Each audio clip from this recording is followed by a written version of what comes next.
오늘의 헤드라인입니다. 국내에서 처음으로 신종 코로나 바이러스 2차 감염자가 발생하며 확진 환자는 7명으로 늘어났습니다. 지역사회 감염 우려가 현실화된 만큼 추가적인 2차 감염자가 나오지 않도록 대책 마련이 시급합니다. 신종 코로나 바이러스의 확산을 막기 위해 보건당국은 휴대전화 위치 정보나 CCTV, 카드 결제 정보까지 추적하며 접촉자들을 가려내고 있습니다.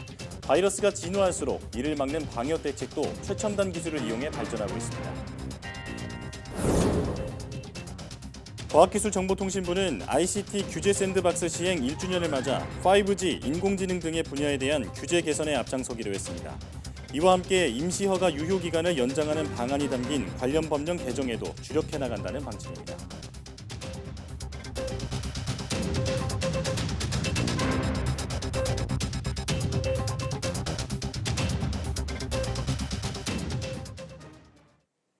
여러분 안녕하십니까? 1월 31일 금요일 사이언스 투데이입니다.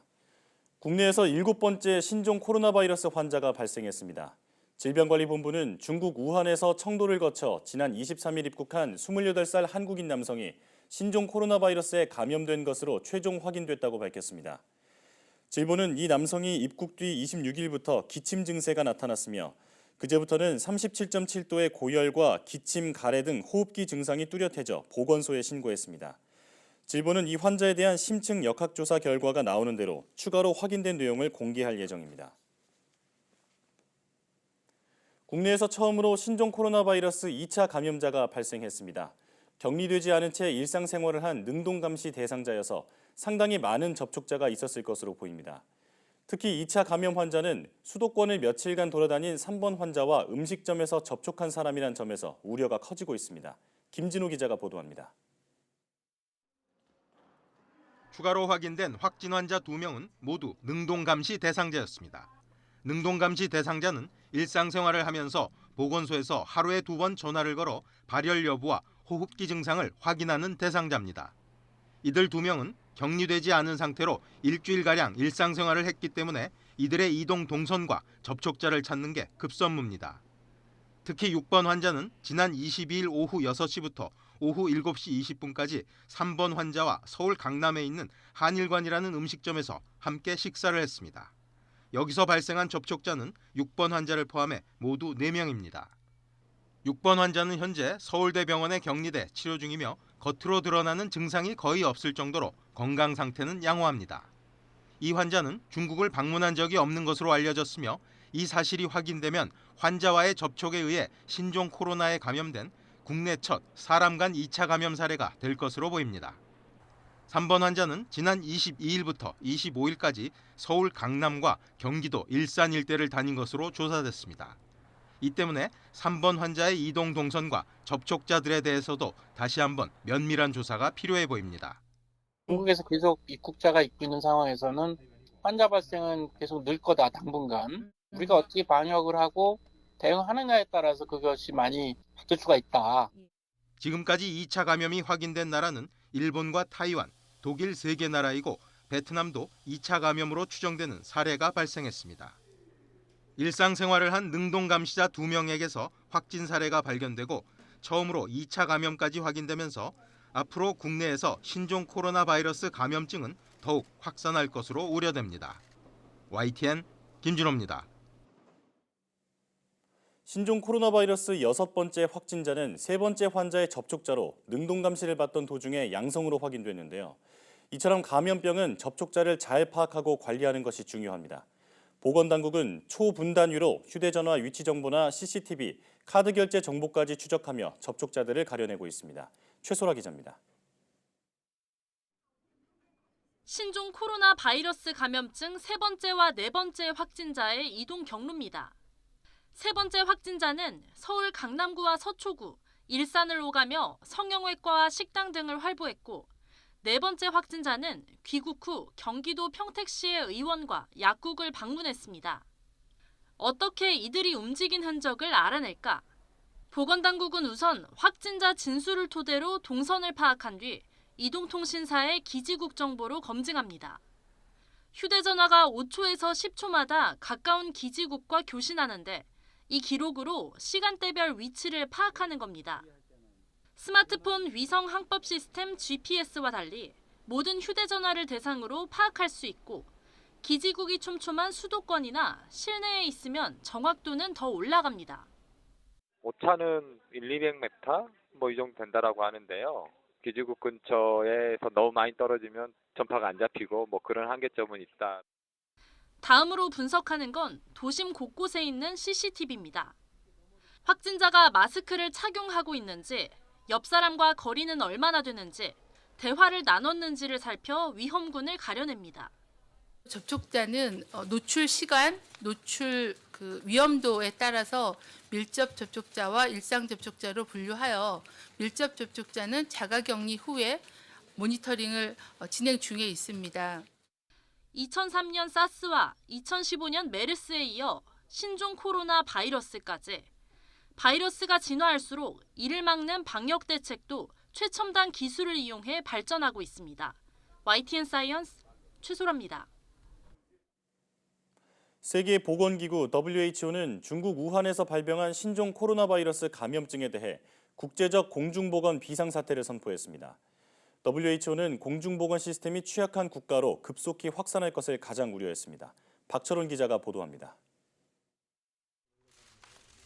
세계보건기구 WHO가 중국 우한에서 시작된 신종 코로나 바이러스 감염에 대해 국제적 공중보건 비상사태를 선포했습니다. WHO의 게브레예수스 사무총장은 지난 몇 주간 우리는 이전에 몰랐던 병원체의 출현을 목격했고 전례 없는 발병으로 확대됐다며 비상 상황임을 인정했습니다. I'm declaring a public health emergency of international concern over the global outbreak of novel coronavirus. 국제적 비상 사태는 가장 심각한 전염병 경우에만 사용하는 규정입니다.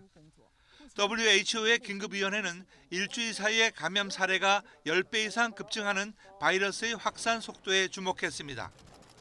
게다가 이 같은 바이러스의 전파 속도가 의료 체계가 약한 국가로 급속하게 번질 가능성이 크다는 점을 가장 우려했습니다. Our greatest concern is the potential for the virus to spread to countries with weaker health systems and which are ill prepared to deal with it. 세계보건기구는 30일 현재 중국 이외에 18개국에서 신종 코로나 바이러스 감염 사례가 98건 발생했으며 일본과 미국 등 일부 나라에서 사람 간 전염 사례도 잇따르고 있다고 밝혔습니다. 게브레예수스 WHO 사무총장은 그러나 국제적인 여행과 교육을 불필요하게 방해하는 조처가 있을 이유가 없다면서 교역과 이동의 제한을 권고하지는 않았습니다. YTN 박철원입니다. 아프리카에서도 신종 코로나 바이러스 의심 환자가 발생한 것으로 전해지면서 남미를 제외한 전 세계가 발병 지역권에 들었습니다.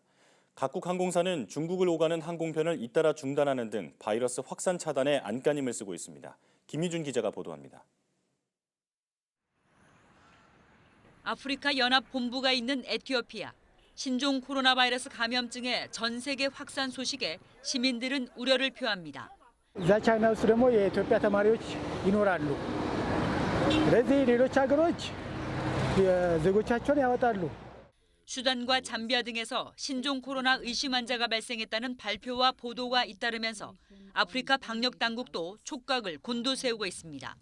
We have since activated our emergency operations center, which means we have now an incident management system for managing this outbreak across our continent. 앞서 중동 지역 처음으로 아랍에미리트에서 신종 코로나 바이러스 확진자가 나왔습니다. 중국 우한에서 도착한 중국인 가족 4명입니다. 프랑스와 독일에 이어 북유럽인 핀란드도 신종 코로나에 뚫렸습니다. 남미를 제외한 전 세계가 감염 지역 영향권에 든 겁니다. 상황이 심각해지자 세계 주요 항공사들의 중국 노선 운항 중단 결정도 잇따르고 있습니다. 독일 루프트한자와 미국 유나이티드는 베이징과 상하이 등 중국 주요 지역 운항을 다음 달 초순까지 잠정 중단키로 했습니다. Airlines tend to respond to things fairly quickly, and what they've done is just really as simple as cutting flying to places where conditions mean that they will make significant cash losses on the flying. 이런 가운데 유럽연합 EU는 중국에 체류 중인 14개국 국민의 철수를 위한 조율에 들어가는 등 각국의 대응도 속도를 내고 있습니다. YTN 김희준입니다. 신종 코로나 바이러스 예방법 가운데 1순위는 바로 손 씻기입니다. 왜 손을 씻는 게 중요한지 정혜윤 기자가 알려드립니다. 신종 코로나 바이러스는 비말 감염, 즉 기침으로 침이 튀면서 바이러스가 전파됩니다. 마스크는 바이러스 감염자의 침이 튀는 걸 막는 효과가 가장 큽니다. 기침에 의한 튀어나온 침이 다른 사람의 눈이나 입에 들어가 바이러스가 퍼질 확률은 희박합니다. 눈에 띄지 않지만 더 위험한 전파원은 바로 손입니다. 감염자가 회사나 공공장소에서 기침하면 바이러스가 들어있는 침이 주변 물건에 묻습니다. 감염자가 주변 물건을 만지다가 침을 손에 묻힌 채 문고리를 만지면 바이러스가 묻습니다. 이런 바이러스는 상당 기간 생존할 수 있기 때문에 문고리를 잡는 사람은 손에 바이러스를 묻힌 채 다니게 됩니다. 눈을 비비거나 손가락을 입에 넣으면 바이러스에 감염되게 됩니다. 애취를 해가지고 주위 자체의 표면을 다 오염시키는 그게 1번이고요. 그 표면을 손으로 계속 만지게 되잖아요. 굉장히 무의식 가운데 사람을 보다 보면요. 그 손이 있잖아요. 코로 가고 입으로 가고 눈으로 가거든요. 결국 손 씻기만 자주 해도 예상치 못했던 바이러스 감염을 막을 수 있다는 얘기입니다. YTN 정혜윤입니다. 신종 코로나 바이러스 확산 우려로 위생용품 판매가 급증한 가운데 마스크뿐 아니라 손세정제도 품귀 현상을 빚고 있습니다. 애경산업은 설 연휴 이후 손소독제의 하루 평균 주문량이 연휴 전보다 47배나 폭증했고 손소독 티슈도 40배 넘게 늘었다고 밝혔습니다. LG생활건강은 지난 27일부터 29일까지 사흘 동안 비누형 손세정제 주문량이 지난주보다 107% 증가했다고 집계했습니다. 업체들은 주문이 폭주해 생산 설비를 계속해서 가동하고 있지만 주문량을 맞추기가 어려운 상황이라고 전했습니다. 또 손세정제는 마스크보다 원료 공급업체나 제조업체 수가 적어 더욱 공급이 쉽지 않을 수 있다고 덧붙였습니다. 신종 코로나 바이러스의 확산으로 지구촌이 불안감에 휩싸이면서 곳곳에서 마스크 품귀 현상을 빚고 있습니다. 아시아는 물론 유럽 지역의 마스크 공장들도 24시간 가동하는 등 비상체제에 들어갔습니다. 이규준 기자의 보도입니다. 홍콩 시민들이 약국 앞에 길게 줄지어 서 있습니다. 마스크를 사기 위해 이른 새벽부터 몇 시간째 서 있는 것입니다. I'm start lining here at 2 a.m. Yeah, in this morning. Yeah. So I will be waiting for 6 to 7 hours. Yeah, for to get the mask. 마닐라시 대형 약국 앞에 품절이라는 팻말이 걸려 있습니다. 필리핀 등 동남아 지역도 마스크를 사려는 인파가 몰리며 재고가 바닥이 난 약국이 늘고 있습니다. Sir, nung ano pa po, nung Monday, kasi yung mga tao po bumibili po dahil po sa coronavirus. Yun lang po. 터키 이스탄불에 있는 한 마스크 공장은 밀려드는 주문으로 쉴 틈이 없습니다. 중국은 물론 유럽 곳곳에서 주문이 쇄도하면서 근무조를 2배로 늘리고 공장을 24시간 가동하고 있지만 수요를 감당하기엔 역부족입니다. İçeride mevcut alınmış siparişimiz de yaklaşık 1,5 milyona yakın siparişimiz mevcut. Bunu karşılamak için de zaten vardiya sistemi kurduk. Hafta sonunda dahil olmak üzere 24 saat çalışıyoruz. 특히 첨단 나노섬유 필터 마스크를 생산하는 체코의 한 공장에는 주문이 수십 배나 폭증했습니다. Jak se navýšila ta poptávka a za poslední 4 dny se ta poptávka zvýšila o 57 000%. Tomu bohužel nikdo nemůže vyhovět, žádná etablovaná firma. 미국에서도 마스크 사재기 현상이 벌어지고 있고 일부 국가에선 가격 폭등세를 보이고 있습니다. 아랍에미리트에서는 고품질 마스크 20개들이 한 상자 가격이 4배 가까이 급등하며 우리 돈으로 최고 20만 원까지 치솟았습니다. YTN 이교준입니다.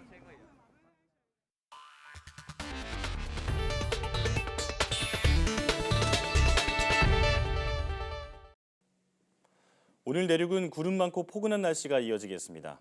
동풍의 영향으로 강원 산간에 30cm가 넘는 폭설이 쏟아진 가운데 낮 동안 경기 남부와 충청, 호남에는 산발적으로 눈이 날리거나 빗방울이 떨어지겠습니다. 낮 기온 서울 7도, 대전과 광주 8도, 부산 11도로 예년 수준을 3에서 5도가량 웃돌겠습니다. 주말인 내일 오후부터 중국발 스모그가 유입되며 전국의 미세먼지 농도가 나쁨 수준까지 오르겠습니다. 새로운 제품이나 서비스가 출시될 때 일정 기간 규제를 면제해주거나 유예해주는 규제 샌드박스를 통해 그동안 시장에 나오지 못했던 제품과 서비스 일부가 선보이기 시작했는데요. 정부는 5G 등 신기술 분야 규제 개선에 집중하는 한편 혜택을 볼 수 있는 기간을 늘리는 데도 힘쓰기로 했습니다. 이혜리 기자의 보도입니다. 하나의 주방에서 2 이상의 사업자가 영업신고를 하고 사용할 수 있는 공유 주방입니다. 지금껏 각기 다른 사업자가 같은 주방을 사용하는 것은 금지됐지만 지난해 규제 샌드박스를 통해 가능해졌습니다.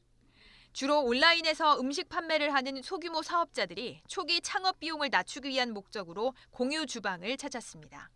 상반기 대비했을 때 주방 사용량이 최대 660%까지 늘어났습니다. 다양한 사업 범위 내에서 사업 활동을 할 수 있다는 것에 대해 굉장히 환영받고 있는 분위기입니다.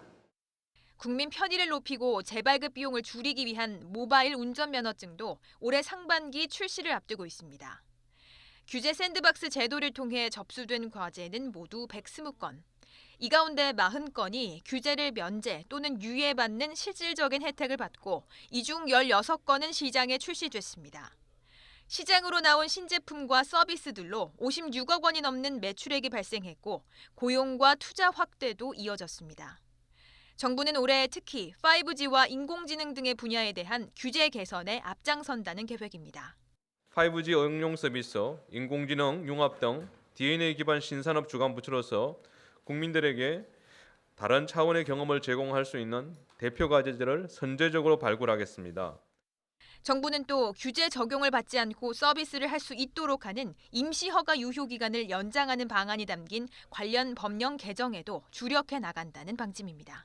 YTN 사이언스 이혜리입니다. 사람마다 신체 구조가 다른 것에 착안해 복제가 불가능한 생체 인식 기술이 등장했습니다. 일부러 손끝이나 얼굴 등을 센서에 가져갈 필요 없이 무자각 상태에서 인증이 가능해 차세대 보안 기술의 새 장을 열 것으로 보입니다. 이정우 기자입니다. 뼈와 근육, 혈관, 체액 등은 사람마다 구성 요소가 다릅니다. 복잡한 이 신체 요소들을 활용해 보안성을 한 차원 높인 바이오 인식 기술을 우리 연구진이 개발했습니다. 지문이나 얼굴 등을 이용한 생체 인식 방식과 비교할 때 복제가 원천적으로 불가능하다고 설명했습니다. 기존의 어떤 겉의 표면만 봤던 기존의 생체 인증에 비해서 이 기술은 우리 몸의 내부를 봄으로써 복제 불가능한 그런 생체 인증을 만드는 기술이라고 할 수 있습니다. 기기적 신호나 미세한 전기적 신호를 보내 신체의 해부학적 특성 정보를 확인하는 방식으로 사람을 가릴 수 있다는 겁니다. 연구진은 50여 명을 대상으로 7천여 개의 임상 데이터를 확보했고 검증 결과 생체 인식 정확도가 99%를 넘었다고 밝혔습니다. 원천적으로 복제가 불가능하고 연속 생체 인식이 가능한 이 기술은 국내 전문 기업에 이전돼 상용화에 들어가게 됩니다. 휴대폰을 그립했을 때 인증이 된다든지 아니면 핸들이라든지 마우스 이런 쪽에서도 인증할 수 있는 다양한 분야에 적용할 수 있는 그런 기술이라고 할 수 있겠습니다. 미래 생체 인식 산업의 원천 기술이 될 것으로 기대되는 이번 성과는 사이언티픽 리포츠 등 국제 학술지에 실려 우수성을 인정받았습니다. YTN 이정우입니다.